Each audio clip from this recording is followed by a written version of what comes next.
E é o nosso entrevistado de hoje. Delegado Lessa, bom dia, seja bem-vindo ao programa Show da Cidade. Eu que agradeço, Claudiana Silva, muito bom dia a todos os ouvintes da Rádio Liberdade, bom dia a Hugo Souza, Gemerson Alves que nos acompanha. Estamos aqui para trazer todas as informações e passar um pouco da expectativa aí, que se avizinha da tomada de posse lá no dia 1º de fevereiro na Assembleia Legislativa. Então, para começar, gostaria que o senhor falasse sobre as expectativas para o início do seu primeiro mandato. Muito bem. As principais expectativas, Claudiana, é começar, claro, de forma respeitosa aos deputados que já estão na casa, sempre respeitando o espaço que cada um galgou na sua plataforma política e também, claro, respeitando o espaço que cada um já tem na casa e apresentar tudo que a gente vem defendendo. Todas as nossas plataformas políticas e eleitorais, claro que eu fui eleito em função das plataformas que apresentamos e, além de tudo, da história de vida e profissional que a gente traz na bagagem. Então, é claro que nós vamos, junto aos colegas, aos outros 48 deputados, lembrando que são 24 novos deputados, ou seja, uma bancada bastante renovada na Assembleia Legislativa, e nós vamos, sem sombra de dúvida, apresentar as plataformas de segurança, plataformas de transparência e combate à corrupção e a plataforma na defesa da família, que a gente tem como esses 3 pilares principais que apresentamos desde a campanha de 2016 para prefeito de Caruaru, mas principalmente mais enfatizadas esse ano. E fazer um processo de convencimento respaldado em dados, em informações sólidas, também se aprofundar nos custos que o Estado tem, na máquina pública, entender um pouco mais sobre licitações, quer dizer, aprofundar esse entendimento, estudar bastante a área da saúde, da educação, da infraestrutura, mas acima de tudo, ter como pilar essas 3 plataformas que são segurança, combate à corrupção e transparência e defesa da família. E o senhor já esteve lá na Alep para conhecer melhor, para já ir se familiarizando, né, deputado? Isso, nós tivemos algumas vezes, assim, muitas vezes já, até porque nós precisamos já ingressar no dia 1º de fevereiro, entendendo um pouco a dinâmica da casa. Essa questão de comissões, são 16 comissões, a Assembleia conta, são 15 comissões que são comissões que têm um acréscimo, inclusive, na verba de gabinete, e uma comissão de ética que tem esse perfil, mas muito pouco utilizado, até pelo histórico da Assembleia Legislativa. Também conhecemos, claro, o local onde foi destinado para a gente trabalhar, o gabinete, conhecer também os espaços para a gente verificar a questão de assessoria e, claro, entender a dinâmica da casa entre comissões, entre plenarinho, entre plenário, a definição da forma de votação, como se dá as negociações, e a gente se avizinha aí com a questão premente, que é a própria eleição da mesa diretora da Assembleia Legislativa. Então, eu preciso realmente me inteirar, como sempre fiz em todas as profissões, por chegar fazendo o meu trabalho, cumprindo o meu papel, cumprindo o meu horário, de forma muito responsável, como tudo que a gente faz, e buscar galgar da forma adequada e respeitosa o nosso espaço. E o que é que o senhor enxerga hoje como a principal necessidade do povo caruaruense? A gente percebe que o povo caruaruense, antes de mais nada, precisa de cuidado. As pessoas precisam serem cuidadas e principalmente a periferia, Claudiana. A periferia de Caruaru, muitos de nós temos o privilégio de morar em lugares mais, digamos, com suprimento maior dos serviços públicos. Mas nós temos muitas localidades que têm um serviço público muito deficitário.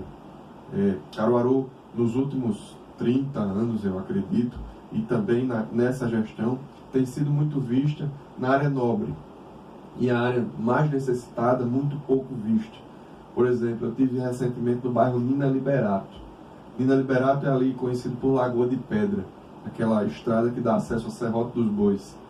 E a própria estrada praticamente é inexistente. Iluminação pública não existe. Existem os postes, mas não tem as lâmpadas. A própria comunidade do Nina Liberato se ressente de falta de segurança, mas principalmente pela falta de iluminação pública. E isso é um cuidado básico que a Prefeitura Municipal precisa ter. Várias reportagens, acho que a própria Liberdade, TVs já fizeram várias reportagens lá no Nina Liberato, em Lagoa de Pedra, e não se tem esse cuidado básico. Eu tive também, no período de campanha, há pouco tempo, num bairro chamado Anilson Afonso. Esse bairro muita gente não conhece nem pelo nome, porque é chamado de lixão. Sabe por que é chamado de lixão? Porque lá não tem coleta de lixo. Você imagine aqui na PE 95, do outro lado ali do Fernando Lira, bem pertinho ali do Parque dos Arcos, praticamente no centro urbano da cidade. E uma comunidade da nossa cidade não detém coleta de lixo, não tem CELP, não tem energia, tudo é gambiarra e não tem Compesa. Então, serviços mais básicos que a comunidade necessita não são prestados. Aí fica com a argumentação, não, porque isso é culpa da empreiteira que definiu esse loteamento, e esse loteamento é irregular, tudo bem. E os órgãos de fiscalização do município, por que deixaram isso acontecer? Então, e isso não é um problema, claro, dessa gestão, é um problema das últimas gestões de Caruaru. Então, Caruaru tem um problema muito grave, que é o domínio de algumas lideranças políticas, de famílias políticas, que levam a cidade num cabresto histórico, onde novas lideranças não podem se apresentar à sociedade. O que a gente entendeu especificamente em relação a Caruaru nessa última eleição é que o recado foi de renovação. Por isso que aconteceu essa renovação, porque o povo já começa a ter um sentimento de liberdade, de libertação de famílias que comandam o município há tanto tempo. E o que é que precisa ser feito para que essas necessidades sejam atendidas? A primeira coisa é conhecer o município.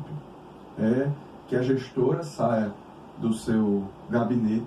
Ela disse tanto que iria andar a cidade, continuar andando a cidade após a campanha, e não é isso que se vê. O que a gente vê muito é viagem. Ela viaja muito, viagens internacionais, etc. Vai muito a São Paulo, para o exterior. O que a gente vê muito é isso. Com o argumento de que está se aprofundando, estudando ainda mais. Deveria ter estudado antes de ingressar na prefeitura. Porque a gente estuda para ingressar no serviço público. Para ingressar. É por isso que eu estou fazendo tudo isso na Assembleia.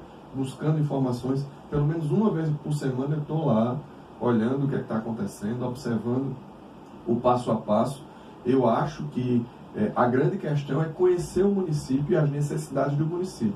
Parar de fazer só obra eleitoreira ou apresentar na televisão uma cidade belíssima, quando na verdade o povo da periferia necessita dos serviços públicos mais básicos. Veja, eu falei de um bairro aqui no município de Caruaru. Eu tive ali, como disse, do outro lado do Fernando Lira. O nome do bairro é Anilson Afonso, conhecido por lixão, e naquela comunidade não tem energia, não tem água, e o básico, não tem coleta de lixo. E o lixo se amontoa mesmo. Imagine a situação dos moradores daquela comunidade. Eu tive também, por exemplo, em Lagoa do Algodão, o esgoto corre a céu aberto. Você vai na Vila Kennedy, as pessoas reclamando de falta de atendimento básico de iluminação pública, por exemplo. Na periferia, as pessoas ressentem-se do básico. E na televisão a história é linda. Essa semana, Claudiana, uma criança foi agredida dentro de uma escola pública municipal e teve a sua perna amputada dentro de uma escola pública municipal da nossa cidade. Veja, e na televisão é uma propaganda belíssima, nos canais de comunicação do rádio, a propaganda é que a educação é de primeiro mundo. Dentro de uma escola pública municipal, uma criança foi agredida e teve a sua perna amputada. Isso é preciso ser dito, porque na propaganda não vemos isso. Então, mas isso é culpa de quem? É claro que é culpa do município. A Secretaria da Educação tem que ter o cuidado de proteger as crianças que lá estão. Isso é óbvio, de trazer a segurança. Veja, a criança teve a sua perna amputada, isso foi amplamente escondido, digamos assim. Eu só vi em um blog aqui, o blog do Edvaldo Magalhães, a quem eu parabenizo, me parece que tem inclusive uma relação com a Liberdade. Sim, trabalha conosco. Pois é, ele realmente noticiou, mas eu não vi em outro canal de comunicação. Então, veja, semana passada, há mais de 2 anos que a gente vê aí informações várias da Prefeitura Municipal dizendo que Caruaru está servindo de modelo em educação.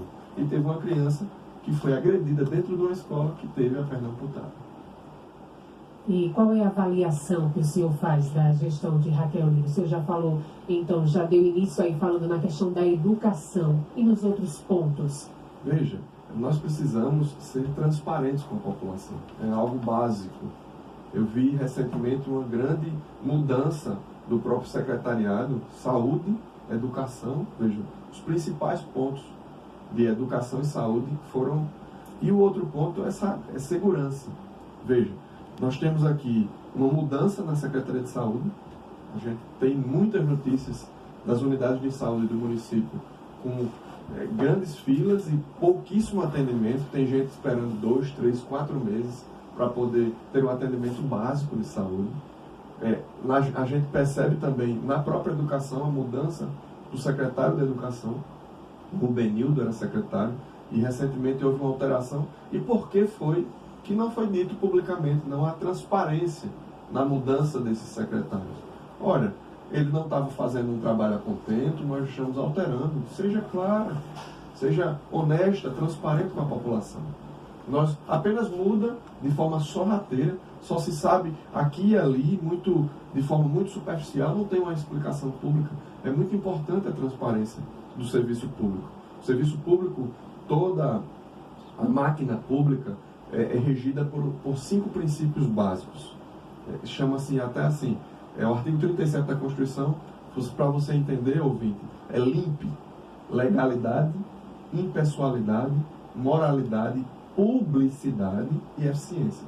Ou seja, é preciso que se deixe público o que está acontecendo com tantas mudanças no município de Caruaru. E por que não se diz claramente quais os problemas que estão acontecendo?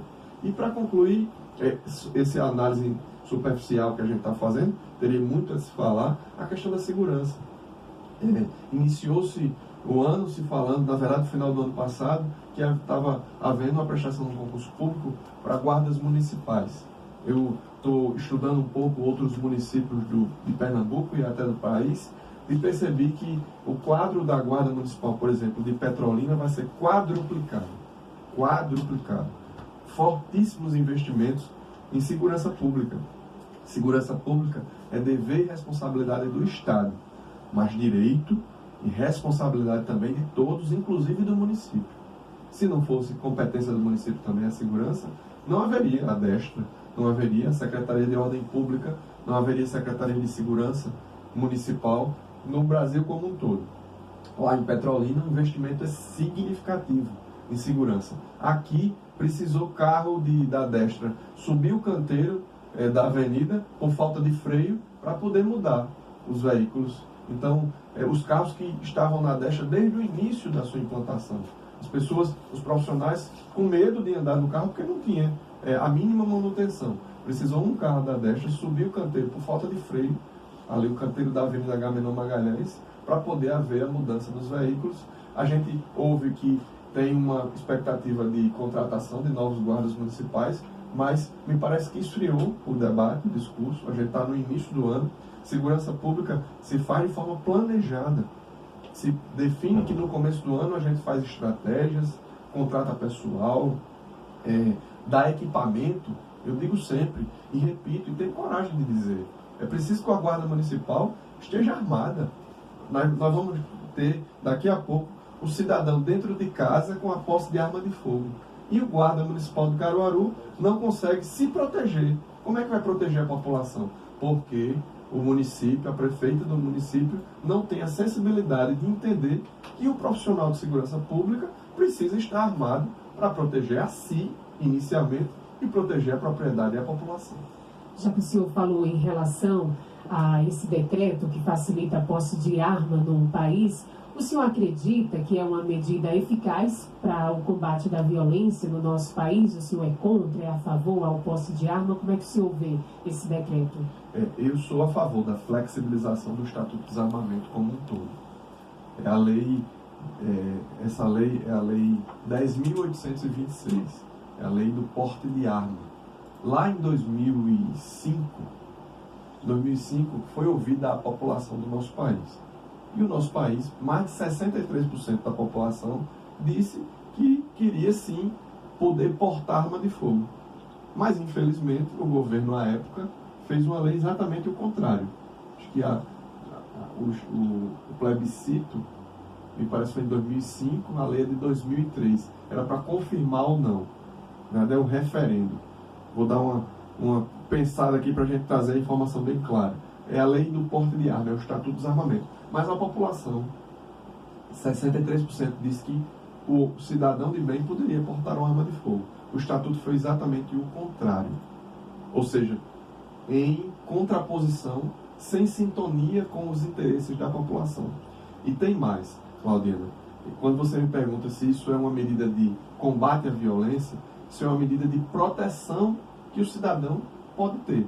A sua propriedade, a sua família. Se você for à zona rural, aqui do município, que é extensa, muito grande, você vai ouvir da população: tem serviço de policiamento ostensivo, a guarda municipal passa por aqui, a PM passa por aqui, e eles vão dizer: faz 10 dias, 15 dias que eu não vejo uma patrulha rural. Hoje nós temos 2 patrulhas rurais apenas, para Caruaru toda, para a zona rural inteira, muito grande. Imagine que a gente vai de Terra Vermelha até a divisa com Toritama, a Vila Canaã. Se a gente for para o outro lado, vai a divisa de São Caetano com a divisa ali de Brejo da Madre de Deus, lá em Itaúna, muito longe do centro urbano. Então, a Polícia Militar não tem efetivo suficiente e a Guarda Municipal muito menos. Então, o homem do campo se ressente hoje, não é só de falta de estrada, de aração de terra, de água, se ressente de segurança. Então, se ele puder possuir uma arma de fogo em sua residência, protegendo a si, a sua propriedade e a sua família, pelo menos o bandido que trabalha no custo-benefício, o bandido pensa assim: olha, se aquele local não tem arma de fogo, o Estatuto de Desarmamento aí está em pleno vigor, então o cidadão está desarmado, eu estou armado porque não preciso prestar contas para o poder público, então eu vou lá invadir, esculhambar com a família, muitas vezes estuprar mulheres. A gente tem muitos relatos nesse sentido. Eu estive como profissional de segurança várias vezes em local de crimes, onde o bandido, além de roubar, de esculhambar com a família, enfim, além de tudo isso, estuprava a mãe daquela família. Eu estive em locais de crime para verificar isso. E, claro, quando o homem do campo está protegido, o bandido pelo menos vai pensar 2 vezes de invadir ali, porque ele sabe que é possível que o homem esteja se protegendo com uma arma de fogo. Então, eu defendo a flexibilização do Estatuto de Desarmamento para o homem do campo possuir arma de fogo, para que advogado, oficial de justiça, Claudiana, como é que um oficial de justiça vai notificar um criminoso completamente desprovido de recursos básicos, de instrumentos básicos para trabalhar? O oficial de justiça vai notificar um criminoso em determinada localidade extremamente delicada, extremamente violenta, desarmado. Então, eu defendo que um advogado foi assassinado aqui na cidade, de forma cruel, na frente da sua filha. A Polícia Civil fez o seu trabalho e identificou quem mandou matar, foi a ex-esposa, identificou o executor, todos os detalhes. Graças a Deus é o trabalho da Polícia Civil. Mas ele poderia sim ter se defendido, porque um advogado milita nessa área, muitas vezes inclusive criminal. Então eu defendo sim a flexibilização do Estatuto do Armamento e acho que é uma das medidas. Muitas outras ainda precisam ser colocadas em prática. A Marilene Julieta, lá da comunidade Lagoa do Algodão, participando junto conosco pelo nosso WhatsApp. Ela diz que aqui em Lagoa do Algodão estamos precisando de segurança pública. Exatamente, no centro urbano, digamos assim. Identifica-se Lagoa do Algodão como zona rural, mas é ali em frente ao Parque dos Arcos, o cemitério da PR-95. Então, é pertinho aqui do município. E qual é a patrulha que faz esse trabalho ali? Não tem. A Guarda Municipal, desprovida de equipamento, de pessoal, praticamente definhando. E a Polícia Militar, claro, faz o seu trabalho na medida das possibilidades, mas o efetivo não é ainda a contento para ter esse atendimento todo.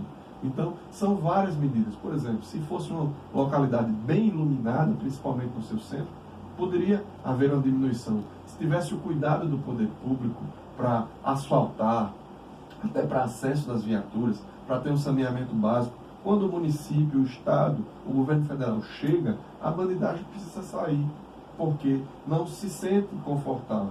E Lagoa do Algodão não tem esse cuidado do município de Caruaru. A Raquel, Jardim Boa Vista, bom dia. Estamos cansados do descaso político. A resposta para presidente já foi dada. Agora vamos dar resposta para prefeito do município. Eu concordo com tudo que o Lessa falou. Muito obrigado. Um abraço para todos aí da sua comunidade. Temos também a participação da Nilda Souza, desejando um bom dia. Também temos a participação aqui, mandando um forte abraço também para o delegado Lessa, a Vanessa, lá do Petrópolis. Muito obrigado, Vanessa e o Nildo, pela participação. Agora, falando em relação do governo Paulo Câmara, o que é que o senhor espera para esses próximos anos? Como é que o senhor avalia essas mudanças empregadas já nas primeiras semanas deste novo mandato do governador Paulo Câmara? O que nós estamos ouvindo do governador Paulo Câmara é que ele quer prestar um melhor serviço público à população. Eu acho que isso é o mais básico do poder público, seja executivo, municipal, estadual ou federal. É prestar um bom serviço à população. É disso que a gente está falando. Porque não basta ter uma bela campanha publicitária com 6, 7 milhões de investimento em publicidade quando não tem 500 mil em investimento em segurança pública. Então veja a disparidade. Quando a gente observa o governo Paulo Câmara, é isso que a gente tem ouvido bastante. Investimento em segurança pública, o investimento em educação, a melhor educação do país em nível médio. Segurança pública, Claudiana, só em Caruaru, ano passado, a redução da violência, dos homicídios, foi na ordem de 35%.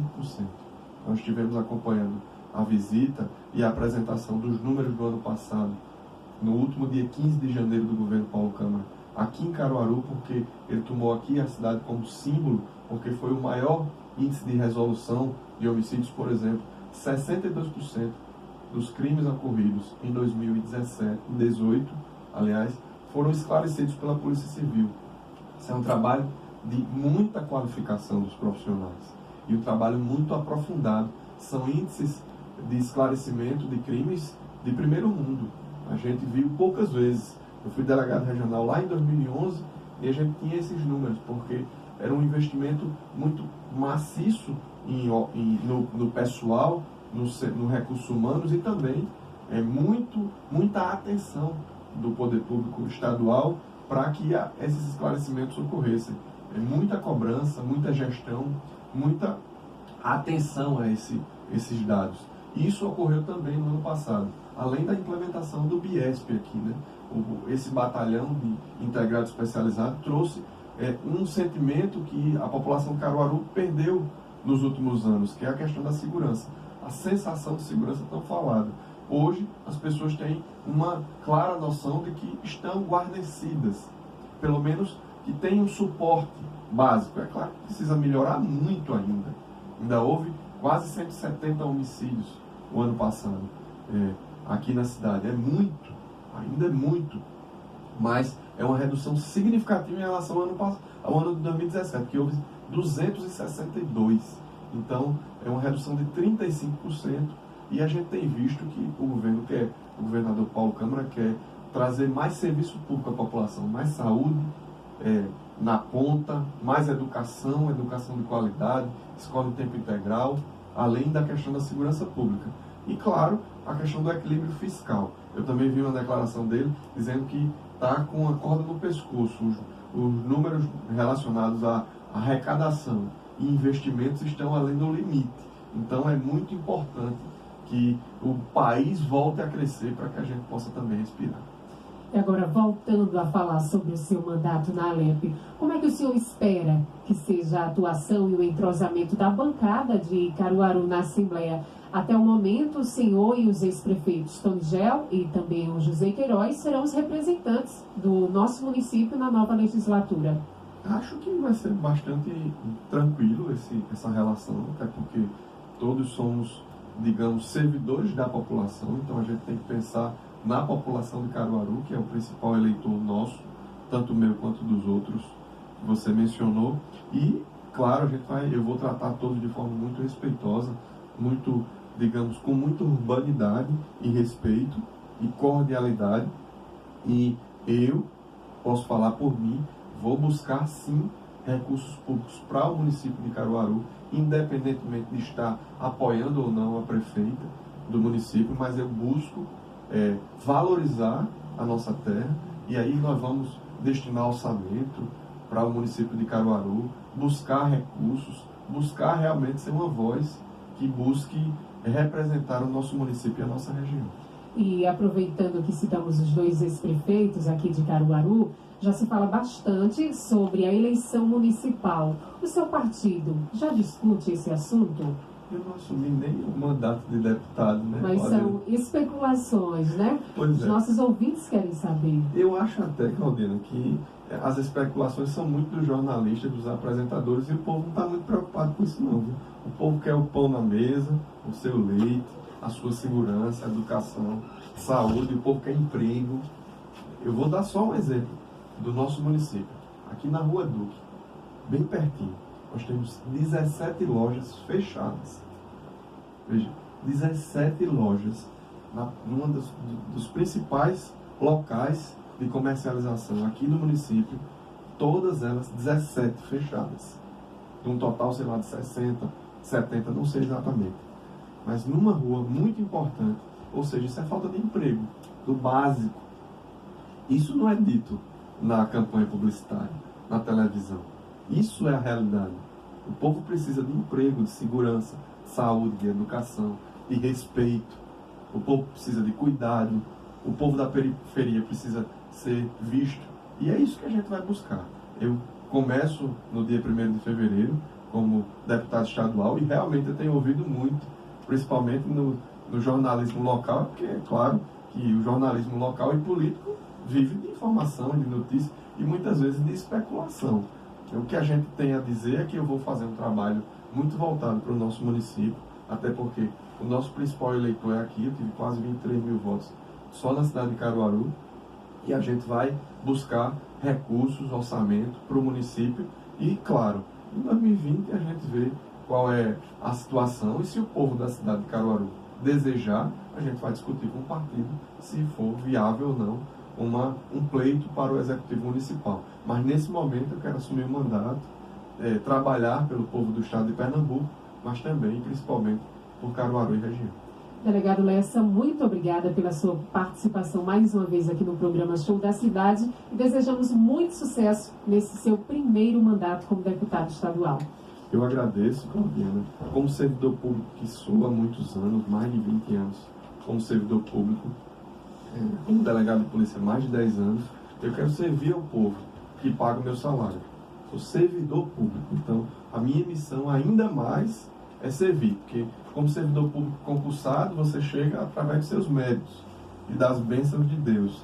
Mas como servidor público deputado, você chega por sua história de vida, mas pelo voto do povo, pela confiança das pessoas. Então eu quero servir a população do meu estado com muita dedicação, com muito empenho e com muito, digamos, com muito cuidado e zelo com o dinheiro público que é destinado para o deputado estadual. Muito obrigado, mais uma vez, pela forma bastante cordial que você nos recebe.